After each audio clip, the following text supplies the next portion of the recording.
नमस्कार दोस्तों, मैं वी चतुर्वेदी आपका अपना biology teacher green word publication YouTube channel पर आप सभी मित्रों का स्वागत करता हूं।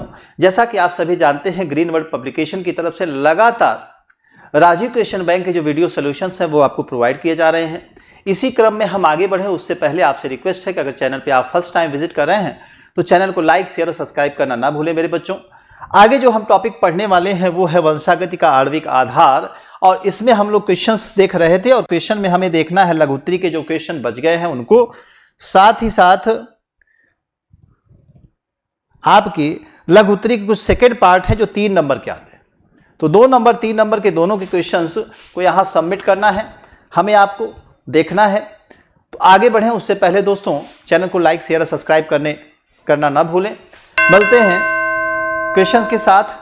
आइए, स्लाइड पे जो क्वेश्चंस आपको दिख रहा है, पहला क्वेश्चन आपके लिए इंपॉर्टेंट है, देखें।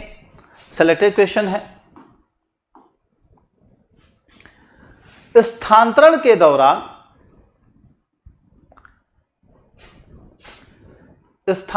दौरान राइबोसोम की 2 प्रमुख भूमिकाओं की सूची बनाइए। स्थानांतरण के दौरान राइबोसोम की 2 मुख्य भूमिकाओं की सूची बनाइए। तो स्थानांतरण के दौरान राइबोसोम्स की जो भूमिका है, अब उससे क्या कुछ मिलता है, कुल मिलाकर के राइबोसोम्स के बारे में आपको अच्छे से समझना है। यहां देखिएगा, छोटी राइबोसोमल उप इकाइयां, स्मॉल राइबोसोमल सब यूनिट। राइबोसोम्स की छोटी उप इकाइयां प्रोकैरियोट्स में 30S तथा यूकैरियोट्स में 40S एमआरएनए के नाम में आपको मिलेगा। एमआरएनए के प्रथम कोडान के साथ जुड़ करके समारंभन कॉम्प्लेक्स इनिशिएशन कॉम्प्लेक्स बनाती हैं। समारंभन कॉम्प्लेक्स एमआरएनए के प्रथम कोडान AUG के साथ अमीनो एलिस यानी tRNA के संयोजन को प्रारंभ करता है। ध्यान दीजिएगा, अगर हम प्रोकैरियोट की बात करेंगे,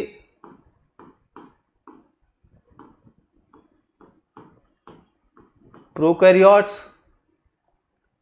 या मान लीजिए यहां आपने लिख लिया प्रोकैरियोटिक सेल, और यहां आपने लिख लिया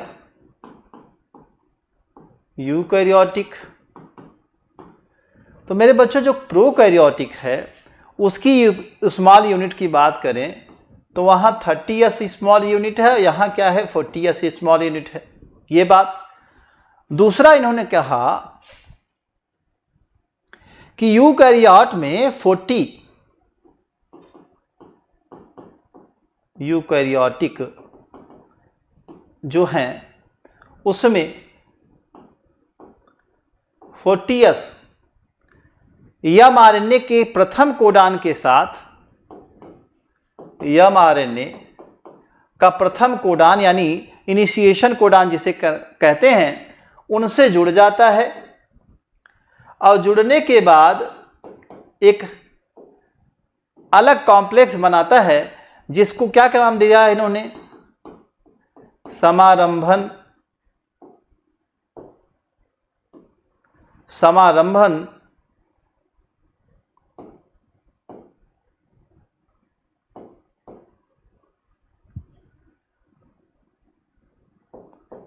कॉम्प्लेक्स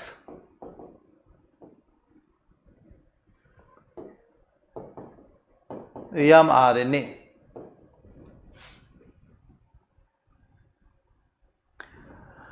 वही आगे दिया है, यहां प्रथम जो कोडान है जिसे AUG कहते हैं, जिसे प्रारंभ करने के लिए जाना जाता है कि प्रोटीन सिंथेसिस इसी के आने के साथ ही प्रारंभ होती है, के साथ अमीनो एसिड tRNA के संयोजन से प्रारंभ कर देता है। यानी कुल मिलाकर के एमआरएनए यूनिट के साथ यूकैरियोटिक कोशिका में जब AUG कोडान जो कि प्रारंभिकरण कोडान है यह जुड़ जाता है, या समारंभन कोडान है जुड़ जाता है, तो एक कॉम्प्लेक्स बनाते हैं और इसी से प्रोटीन की जो सिंथेसिस है वो प्रारंभ हो जाती है।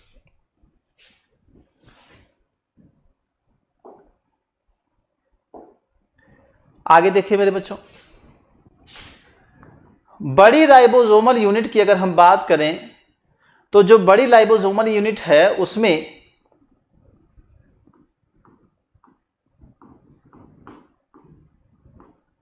प्रोकैरियोटिक जो सेल है मेरे बच्चों, प्रोकैरियोटिक सेल में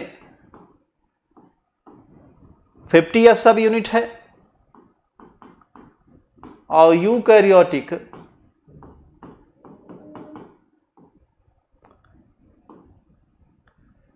जो सेल है उसमें 60 सब यूनिट्स के रूप में आपस में जुड़े हुए होते हैं। पर टीआरएनए अणुओं के जुड़ने के लिए दो खांच होती है। टीआरएनए अणु आपस में जुड़ पाए उसमें खांच जैसी संरचना पाई जाती है जिसमें वो दोनों एडजस्ट हो पाते हैं। आपने देखा होगा संरचना में इस तरह से मिली हुए होते हैं और ऐसे आपस में आरएनए अणु छोटे और बड़े क्या करते हैं, जुड़े होते हैं, छोटी स्मॉल यूनिट और लार्ज यूनिट। अब थोड़ा सा जानते हैं पी स्थल क्या होता है, ए स्थल क्या होता है, थोड़ा सा यहां आपको समझना है, इसको क्लियर करते हैं। देखिए मेरे बच्चों, दो जो खांच हैं उन्हीं का आगे बताया गया है अर्थ। दो खांच में जो पहला है क्या है, पी स्थल या दाता स्थल। पी स्थल या इसी को मैं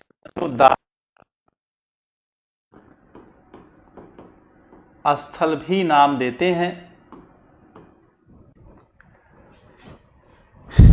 पेप्टाइडल साइट या डोनर साइट इसका नाम है। इसमें क्या होगा भाई, पॉलीपेप्टाइड श्रृंखला को ले जाने वाला जो टीआरएनए है इसी स्थल पे आकर के जुड़ता है, यानी पी साइट पे ही क्या करेगा, पी साइट पर ही मेरे बच्चों आकर के जो ट्रांसफर आरएनए है या टीआरएनए है जो कि चेन को आगे बढ़ाएगा, न्यूक्लियोटाइड खोज करके ला ला करके जोड़ करके वो आकर के यहां जुड़ जाएगा। आगे देखिएगा, जो अगला साइट है ए स्थल या ग्राही स्थल। ए स्थल या इसी को ग्राही स्थल कहते हैं। इसमें क्या है,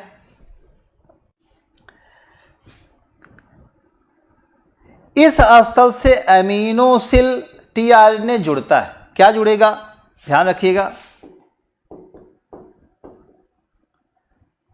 amino acyl, amino acyl tRNA क्या करेगा, जुड़ता है। कहाँ जुड़ता है, ए स्थल से। इसी को ग्राही स्थल भी कहते हैं, एमिनोसाइकल साइट या एक्सेप्टर साइट भी इसी को कहते हैं। ये दोनों साइट आपको मिलेगी कहाँ, प्रोटीन सिंथेसिस के दौरान आपको मिलेगी साइट, इसको ध्यान रखें। वहीं दिया है बड़ी राइबोसोमल उप इकाइयां पेप्टाइड सिंथेटेज या पेप्टाइड ट्रांसफरेज एंजाइम भी उपस्थित होता है।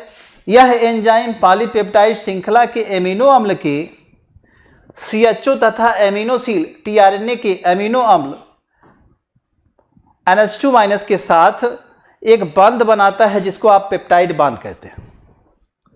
ठीक है, उसको पढ़ लीजिएगा मेरे बच्चों, ध्यान से देख लीजिएगा।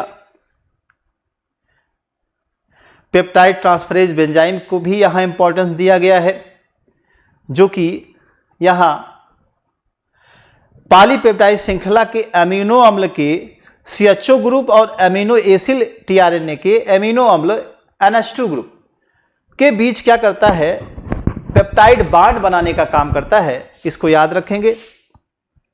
आगे बढ़ें अगले पोर्शन पे। अगला पोर्शन देखें मेरे बच्चों,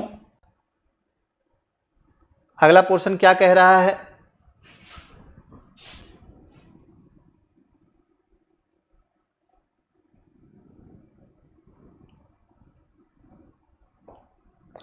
क्वेश्चन नंबर 3,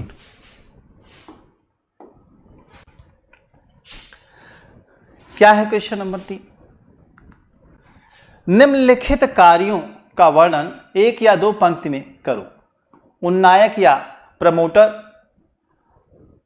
अंतरण या आरएनए या टीआरएनए, एग्जॉन्स, ये सब अलग अलग टर्म्स हैं, इनको आपको समझना है, ध्यान दीजिएगा। उन्नायक या प्रोत्साहक किसे कहते हैं? डीएनए का ऐसा भाग जहां की आरएनए पॉलीमरेज अनुबंधित होता है तथा संरचनात्मक जीनों के अनुलेखन को प्रारंभ करता है, उसी को हम कहते हैं प्रोत्साहक या उन्नायक। क्लियर है? डीएनए का ही एक हिस्सा है आरएनए पॉलीमरेज के साथ जुड़ना, अनुबंधन करना, फिर संरचनात्मक जीनों के अनुलेखन के लिए जिम्मेदार। अनुलेखन आप समझते हैं, ट्रांसक्रिप्शन की बात आ रही है। वहीं अंतरण या टीआरएनए के बेसिस पे इनका देखें तो इनका प्रमुख कार्य क्या है? अपने प्रकार के जो अमीनो अम्ल हैं उनको पकड़ के लाना तथा अन्य प्रकार के आरएनए में उपस्थित तथा उनकी सहायता से जोड़कर प्रोटीन संश्लेषित करना। तो ये तो आपको पता है पहले से ही, ये बात हमने आपको बताई है मेरे बच्चों। नई चीज आपके पास क्या है? एग्जाम। सुकेंद्र की कोशिकाओं में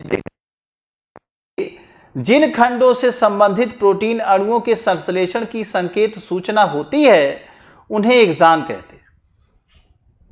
क्या कह रहा है? यूकैरियोटिक कोशिकाओं में जब जीन विघटित हो जाता है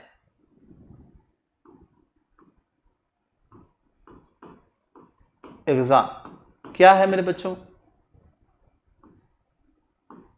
यूकैरियोटिक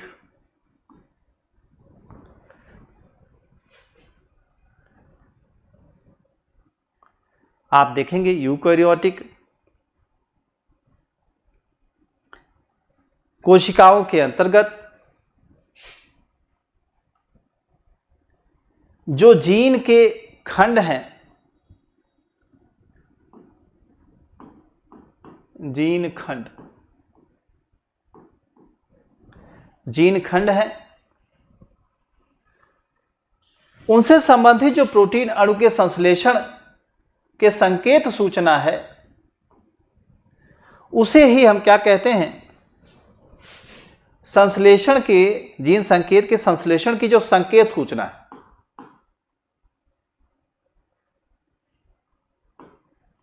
संकेत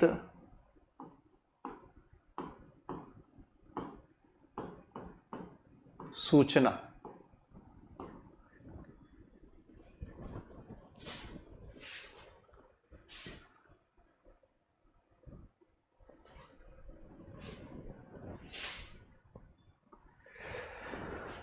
आगे देखिए मेरे बच्चों, क्वेश्चन नंबर 4, मानव जीनोम परियोजना का महापरियोजना क्यों कहा जाता है? एक चीज यहां बहुत इंपॉर्टेंट प्रश्न है, इसको देखिएगा, परियोजना से रिलेटेड प्रश्न पूछा गया है। मानव जीनोम परियोजना के अंतर्गत मानव जीनोम की संरचना, वंशागति, स्वास्थ्य पर प्रभाव, आनुवंशिक रोग, मुक्ति की दिशा आदि के बारे में विश्व की कई प्रयोगशालाएं कार्यरत। मानव जीनोम में उपस्थित लगभग 3 × 10⁹ क्षार युग्मों की उपस्थिति तथा उनके अनुक्रमों को जानने, सूचनाओं को संकलित करने, बड़ी संख्या में आंकड़ों के संग्रह करने, पुनः उपयोग में लिए उच्च गति की संगणक संसाधन की आवश्यकता होती है। यह कार्य अति कठिनाई भरा है, एक या अंतरराष्ट्रीय परियोजना है, इसीलिए इसे महापरियोजना के नाम से जानते हैं, मेगा प्रोजेक्ट कहते हैं। तो जान लीजिएगा, जो ये मानव जीनोम है मेरे बच्चों, ये वर्ल्ड लेवल पे एक प्रोजेक्ट है। आप देखे थे कभी कोविड के समय, महामारी के दौरान कुछ ऐसी समस्याएं आई थी जिसमें वायरस का एंटीडोज कह दें या फिर कह दें वैक्सीन, वो बनाना बहुत आवश्यक हो गया था। उसमें जीनोम की लगातार स्टडी चल रही थी और जिन लोगों ने अच्छा कलेक्शन जीनोम का रखा था उनके यहाँ वैक्सीन सबसे पहले आई। हालांकि विश्व में पूरे हर कोई देश इससे प्रभावित रहा, चीन भी इससे प्रभावित रहा, जहां से माना गया कि जनरेट हुआ लैब से, क्योंकि बायो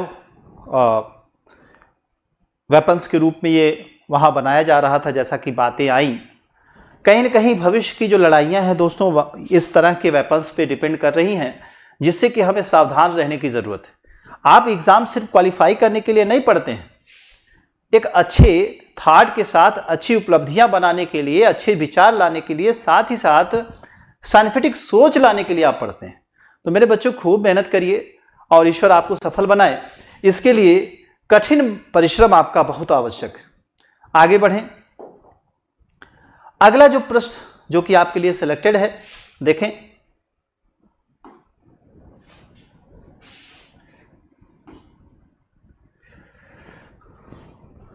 वाटसन एवं क्रिक द्वारा प्रस्तुत किए गए डीएनए मॉडल की संरचना का नामांकित चित्र बनाइए। ये आपको हमने बना करके दिखाया था उस दिन।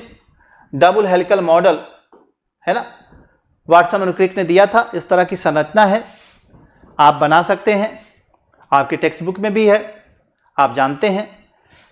यहां से यहां तक 20 एंगस्ट्रॉम और यहां से यहां तक लगभग 34 एंगस्ट्रॉम की बात आई थी लंबाई की, ठीक है। तो ये इस चीज को आप देख लीजिएगा मेरे बच्चों। 10 नंबर ऑफ बॉन्ड्स यहां पाए जाएंगे बीच बीच में, ऐसा वाला जो बॉन्ड है बीच बीच में, है ना, ऐसा 10 नंबर ऑफ बॉन्ड, ठीक है। हाइड्रोजन बॉन्ड के सारे दोनों थ्रेड जुड़े होते हैं, आप जानते हैं। अच्छा, क्वेश्चन सेट भी आपको यहां देखने को, जो क्वेश्चन बैंक है उसमें भी आपको मिल जाएगा, है ना। क्वेश्चन के दूसरे के रूप में लॉन्ग में हो सकता है हम आपको बताएं भी। लगभग डीएनए के 146 बेस पेयर इस पे पाए जाते हैं।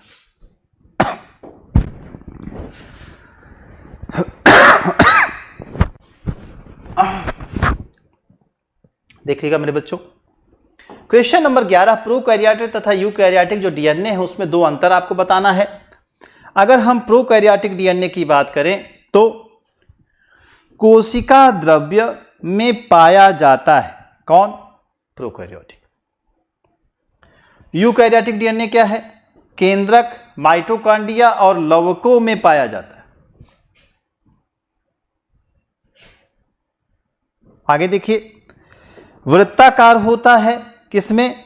प्रोकैरियोटिक में, जबकि केंद्रक में जो यूकैरियोटिक है वो रेखीय लवकों तथा माइटोकॉन्ड्रिया में वृत्ताकार होता है। माइटोकॉन्ड्रिया और एक ऑर्गन और है, कौन सा ऑर्गेनेल्स?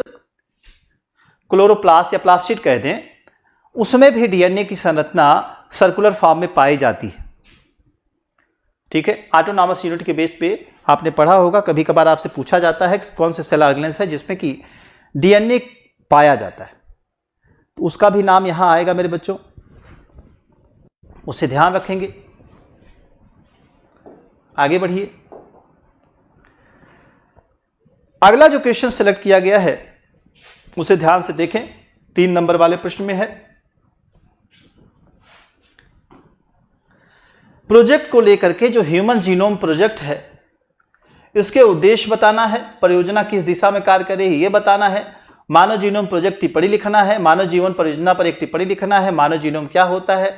तो मानव जीनोम बहुत इंपॉर्टेंट हो जाता है, यहां आप देख लीजिए, और एक लॉन्ग क्वेश्चन इस पे बनता है।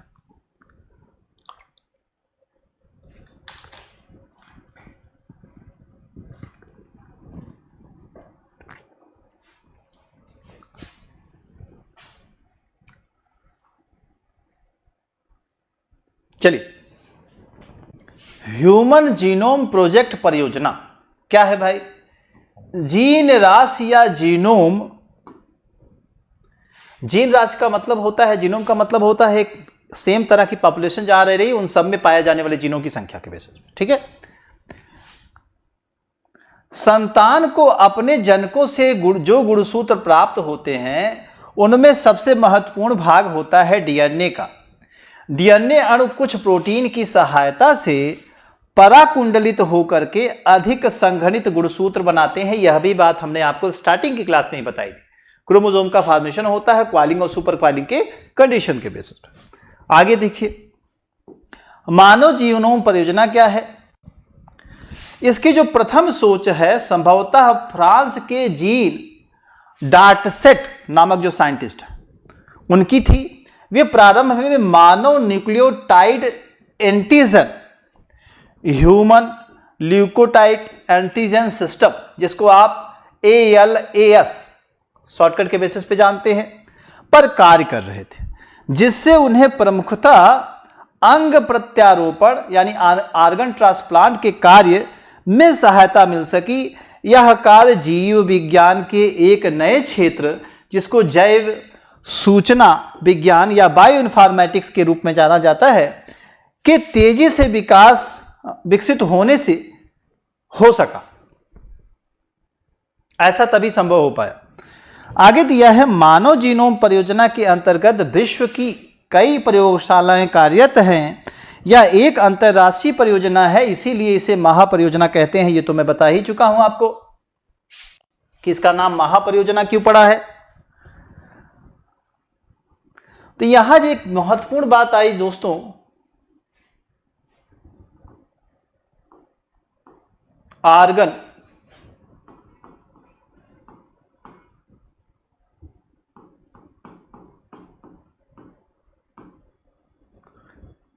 ट्रांसप्लांट या ट्रांसप्लांटेशन भी आप कह सकते हैं। जब कभी एक अंग दूसरे बॉडी में जाता है या ट्रांसप्लांट किया जाता है मेरे बच्चों, लगाया जाता है, तो वह सपोर्ट नहीं करती है बॉडी, यहां तक कि आपके ही कुछ अंग या स्किन को सपोर्ट नहीं करती। उसके लिए डॉक्टर्स चेक आउट करते हैं एक्सपेरिमेंटली कि सपोर्ट करेगी कि नहीं। अगर करती है तभी आपके किसी अंग का प्रत्यारोपण संभव हो पाता है, नहीं तो समस्या गंभीर हो सकती है भविष्य के लिए। तो इसको बचने का उपाय इसी परियोजना के अंतर्गत है, और जैसा कि कहा गया कि विश्व की कई ऐसी प्रयोगशालाएं हैं जो इस पे काम कर रही हैं। इसी के आधार पर इसको क्या नाम दिया जा रहा है? महापरियोजना या मेगा प्रोजेक्ट। आगे देखिए मेरे बच्चों,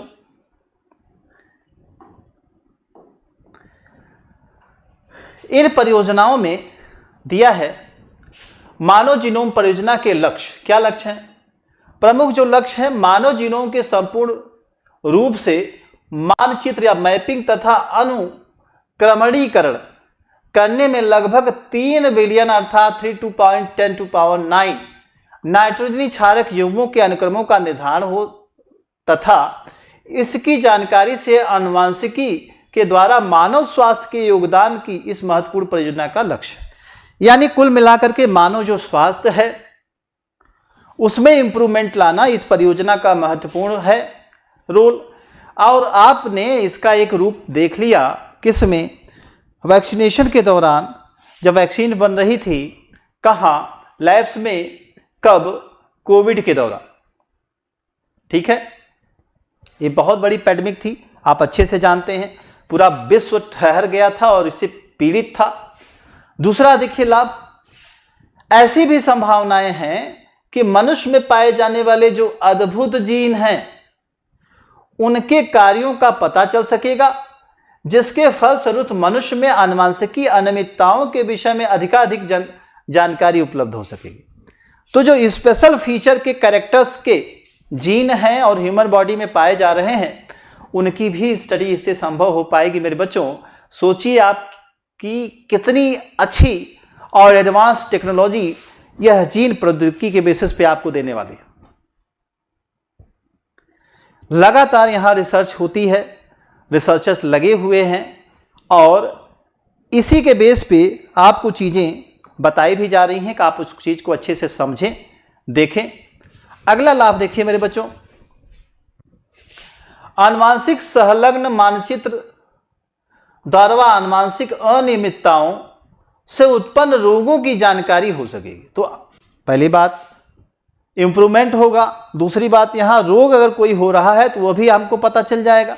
आगे दिया है विभिन्न रोगों स्व प्रतिरक्षा या असंक्रमणीयता इम्यूनिटी तथा मानसिक रोगों के विषय में परपोषी के आनुवांशिक योगदान का अध्ययन भी यही क्या होगा, संभव होगा।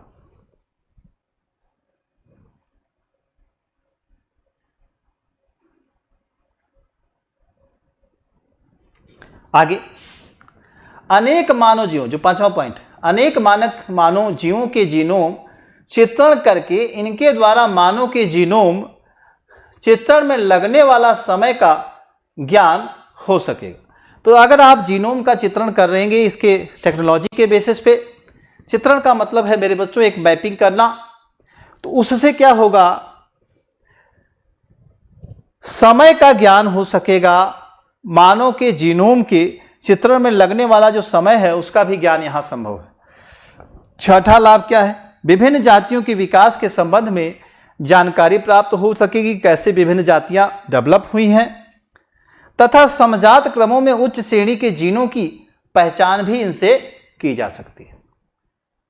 ठीक है, ये सब लाभ हैं किसके, मेगा प्रोडक्ट, मानव मेगा प्रोजेक्ट जो चल रहा है, मानव जीनोम परियोजना, ये उसके लक्ष्य हैं जिससे भविष्य में लाभ मिलने की संभावना है।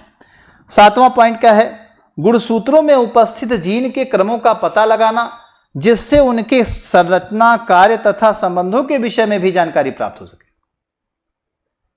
आगे 8वां पॉइंट, समस्त जानकारी को आंकड़ों के रूप में संग्रहित करना तथा आंकड़ों के विश्लेषण हेतु नई तकनीकी का क्या करना, सुधार करना।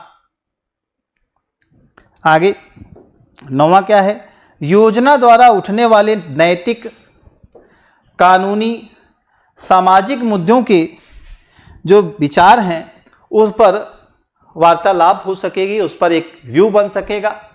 तो ये कुछ ऐसे उद्देश्य है मेरे बच्चों जिसको लेकर के यह मेगा जो प्रोजेक्ट है, विश्व स्तरीय जो प्रोजेक्ट है वो काम कर रहा है। कुछ इसके प्रणाली के बारे में भी समझ लीजिए, इसकी प्रणाली क्या कह रही है। जो फंक्शन का सिस्टम है वो क्या है भाई, संपूर्ण परियोजना 3 मुख्य भागों में विभक्त की गई है। पहला है डीएनए चित्रण या एक्सप्रेंड अनुक्रम डेक्स, डीएनए मैपिंग और एक्सप्रेस्ड सीक्वेंस टेक्स। दूसरा डीएनए अनुक्रमण टिप्पणी या डीएनए सीक्वेंसेस एनोटेशन। तीसरा डीएनए का क्रियात्मक विश्लेषण या फंक्शनल एनालिसिस ऑफ डीएनए। ये 3 ऐसे स्टेप हैं जिसके थ्रू फंक्शन हो रहा है, कार्य हो रहा है। उसी में पहला है कार्य की दिशा, जीनोम संरचनाओं की समग्र जानकारी से व्यक्तिपरक चिकित्सा के एक सुनहरे युग का सूत्रपात हो गया लगता है, जिसमें प्रसव पूर्व या जन्म के साथ ही प्रत्येक की जीन कुंडली ज्ञात होगी। जेनेटिक बेस पे बच्चा कैसा होने वाला है ये आपको पहले से पता चल जाएगा। साथ ही साथ रोग निरोधक उपचारों का मार्ग भी प्रशस्त हो सकेगा। अब व्यक्ति विशेष को 415 साइटोक्रोम आइसोजाइम की उपस्थिति और क्षमता के आकलन के बाद इसके अनुसार औषधियां दी जा सकेंगी। रोग बचाव की औषधियों पर अनुसंधान के लिए मानव की अनेक जीन जातियां में जो व्याधियां हैं उनका ब्यौरा इंटरनेट पर online Mendelian inheritance in mapping, online Mendelian inheritance in the man पर भी उपलब्ध होगा। साथ ही साथ लगभग 18,000 प्रविष्टियां विभिन्न जाति, रोग, विकार आदि पर देखी जा सकेगी। ये क्या है, कार्य की दिशा है। आगे देखिएगा, अधिक से अधिक मानव के जीनोम की जो जानकारी प्राप्त करने का प्रयास है विश्व के कई देशों में प्रारंभ हो चुका है। चीन में इस दिशा में एशिया में बाजी मार ली है, जहां तैझाऊ शहर के 1000 लोगों के जीनोम का नमूना जेनेटिक डाटा बैंक में डाला जा चुका है और लक्ष्य न्यूनतम 5 लाख लोगों का है। विगत सितंबर माह में अपने देश में लखनऊ में इसी तरह का प्रयास प्रारंभ किया गया है, जहां डीएनए बैंक की स्थापना की गई है मेरे बच्चों, जो कि एक महत्वपूर्ण कदम है आप इसको समझ सकते हैं प्रोजेक्ट के नाम के और उसके काम को देख करके।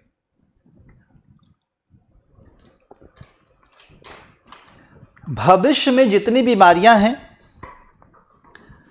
वह इतनी खतरनाक आपको मिलने वाली है पोल्यूशन आदि के द्वारा कि टेक्नोलॉजीज अगर आपके पास एडवांस नहीं रही तो बीमारियों का इलाज आप नहीं कर पाएंगे। ठीक है, आगे देखें मेरे बच्चों। बात करेंगे थोड़ा सा डीएनए फिंगरप्रिंटिंग की। डीएनए फिंगरप्रिंटिंग क्या है, इसकी तकनीकी के बारे में आपको बताना है। तो आप पहले से भी जानते हैं कि डीएनए फिंगरप्रिंटिंग क्या है।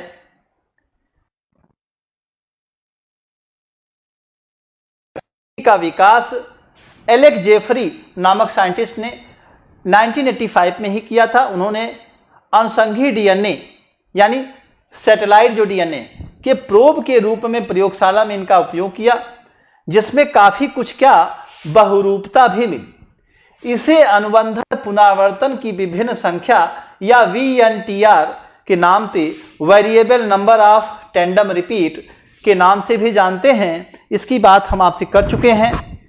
इस तकनीकी को ही सदर्न ब्लॉटिंग कहते हैं। हाइब्रिडाइजेशन, सदर्न ब्लॉट हाइब्रिडाइजेशन के नाम से भी जाना जाता है। यह बात भी आपसे हो चुकी है। अब थोड़ा सा चित्र के बेसिस पे आप देख लीजिए। यहां मेरे बच्चों देखिए, पैतृक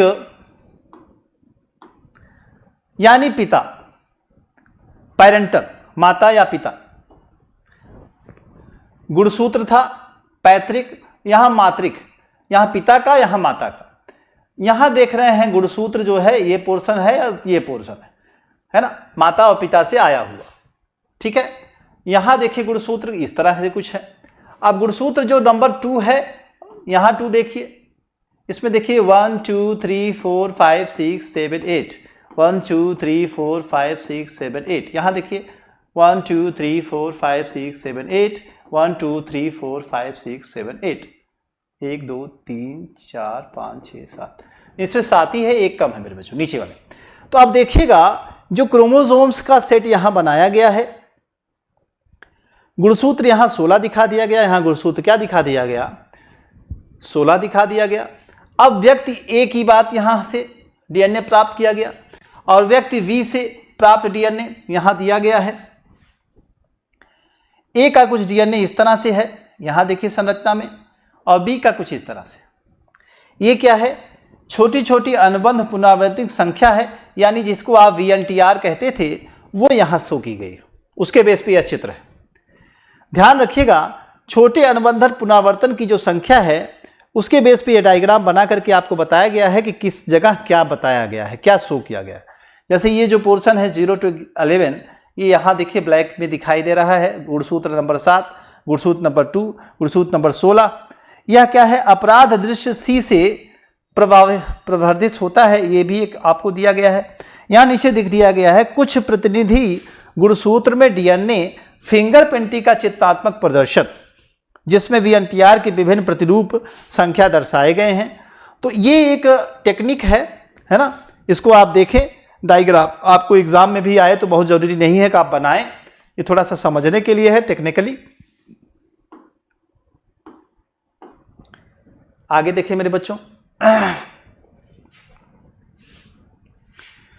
ED southern blotting, southern blotting जिसे आप कहते हैं, ने एक तकनीकी के रूप में विकसित किया जिसे सदर्न ब्लॉटिंग के नाम से जाना जाता है। इस तकनीकी का प्रयोग विशेष प्रकार के जीन पहचानने के लिए किया जाता है। इसमें विकिरण या VNTR प्रोब के रूप में प्रयुक्त होता है, जिससे निम्नलिखित सूचनाएं पता चलती हैं। क्या, डीएनए का विलगन, प्रतिबंधन एंडोन्यूक्लियस एंजाइम के बारे में, रिस्ट्रिक्शन एंडोन्यूक्लियस जिसे आप कहते हैं, द्वारा क्या होता है, डीएनए का पाचन होता है। तीसरी बात, इलेक्ट्रोफोरेसिस के द्वारा डीएनए खंडों में पृथक किए जाते हैं। चौथा क्या होगा, पृथक्करण डीएनए जो खंड संश्लेषित झिल्ली हैं, जैसे नाइट्रोसेलुलोज या नाइलॉन, एक मेम्ब्रो फिल्टर पर स्थानांतरण ब्लॉटिंग के दिया जाता है। उसके बाद विभिन्न VNTR प्रोब का उपयोग करते हुए संकरण, जिससे जीन प्रोब मेम्ब्रेन फिल्टर पर पूरक क्रम में क्षारक जोड़े बनाता है, इस क्रिया को ही हम संकरण कहते हैं। याद रखेंगे, रिपीट करेंगे, ध्यान देंगे। संकरण करने वाले क्रम को पहचानना इसलिए आसान होता है क्योंकि जीन के प्रोब रेडियोधर्मी तत्व रेडियो एक्टिव रहते हैं, वहीं स्व-विकिरण चित्रण ऑटो रेडियोबायोग्राफी द्वारा संकृत डीएनए खंडों का भी पता लगाया जाता है। तो ये कुछ ऐसे पॉइंट्स हैं जो ये क्लियर कर रहे हैं कि वीएनटीआर प्रोब के रूप में इन बातों को सम्मिलित करके स्टडी की जा रही है। तो इसको देख लीजिएगा मेरे बच्चों, थोड़ा सा आगे दिया है उसी क्वेश्चन का भाग है। किसी भी व्यक्ति के ऊतक जैसे खून, बाल, पुटका या त्वचा की हुआ या हड्डी हुई, लार हुआ, शुक्राणु हुआ आदि से प्राप्त डीएनए में एक समान बहुरूपता मिलती है जो न्यायालयीय उपयोग में पहचान के लिए उपयोगी होती है। ये आपको मैं बता चुका हूं। डीएनए फिंगरप्रिंटिंग द्वारा मानव जीनोम के आनुवंशिक मानचित्र तैयार करने में भी लाभ मिला है। यह चित्र क्षारक जोड़े क्रम स्पष्ट कर देता है। ऑटो रेडियोग्राम पर बनी डीएनए पट्टियां के प्रतिरूप एक जीन के लिए विशेष होते हैं, इसीलिए इन पट्टियों के प्रतिरूपों पैटर्न को देखकर विशिष्ट जीन की पहचान की जा सकती है। उत्परिवर्तन के कारण हुए किसी भी परिवर्तन को डीएनए खंडों से रजिस्ट्रेशन विकिरण के पहचान स्थल को बदलकर अथवा जीन का खंड हटाकर सदर्न ब्लॉटिंग तकनीक से पहचाना जाता है। ठीक है, तो ये एक समरी है, कुछ चीजें आप इसकी जानते हैं, थोड़ा सा रिपीट करेंगे, आराम से समझेंगे तो चीजें समझ में आ जाएंगी मेरे बच्चों। इसको रिपीट करिए, देखिए। अगला जो प्रश्न आपके सामने है, डीएनए आरएनए के तीनों रूपों को दिया गया है। तो आरएनए की भूमिका के बारे में यहां बताया गया है। आरएनए की भूमिका क्या है, तो जानते हैं कि आरएनए जो है 3 प्रकार का होता है। पहला है एमआरएनए, दूसरा है आपका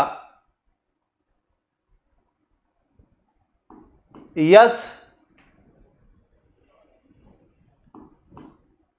या आरआरएनए और तीसरा है टीआरएनए।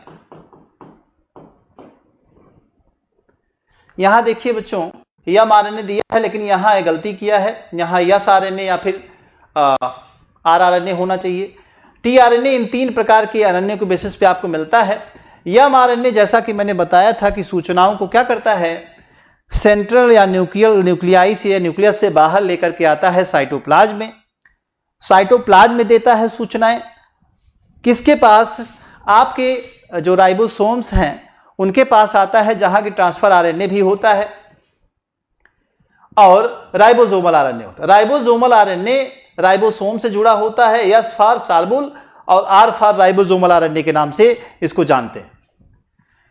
ट्रांसफर आरएनए का काम होता है कि जो न्यूक्लियोटाइड हैं उनको सेलेक्ट करना, खोजना और ले आकर के देना। ठीक है, यहां देखिए वही सारी बातें बताई हैं। संदेशवाहक आरएनए अणु कोडान उपस्थित होते हैं, डीएनए अणु के टेम्पलेट्स के अनुसार व्यवस्थित रहते हैं। इनका विशेष क्रम ही प्रोटीन संश्लेषण के लिए उत्तरदायी होता है। जैसा छपा होगा एमआरएनए पे वैसा ही प्रोटीन बनेगा। आगे जो टीआरएनए है, ये एंटीकोडान में उपस्थित होते हैं, जो कि एमआरएनए में कोडान के रूप में कोडित संदेशों का अनुवाद करता है। यह एमआरएनए पर विशिष्ट स्थान पर पहुंचकर जुड़ता है। तो यहाँ टीआरएनए यानी यहाँ गलती किया है, यहाँ क्या होना चाहिए, यहाँ आरआरएनए होना चाहिए या आपका एस आरएनए होना चाहिए। वहीं टीआरएनए का काम क्या है, कोशिका द्रव में सक्रिय अमीनो अम्ल का ग्रहण करके विशिष्ट कोडान एमआरएनए तक संलग्न करके इसकी वृद्धि करना तथा पॉलीपेप्टाइड श्रृंखला में लगातार जोड़े जाना। ठीक, इसके साथ ही राइबोसोमल या आरआरएनए राइबोसोम्स के निर्माण में भाग लेता है, जो कि प्रोटीन संश्लेषण का क्या है, एक स्थल है। क्लियर है बच्चों? इसको थोड़ा हमने शॉर्ट तेजी से रिपीट करके इसको जल्दी करना चाहा, रीज़न कि इसके बारे में बार बार आपसे चर्चा हुई है, इसको आप जानते हैं। क्लियर है? इसी के साथ जो ये पोर्शन है मेरे बच्चों, यह कंप्लीट होता है। यहीं मिलते हैं नेक्स्ट क्लास में नेक्स्ट वीडियो के साथ। तब तक के लिए आप चैनल को लाइक शेयर सब्सक्राइब करना ना भूलें। जय हिंद, थैंक यू।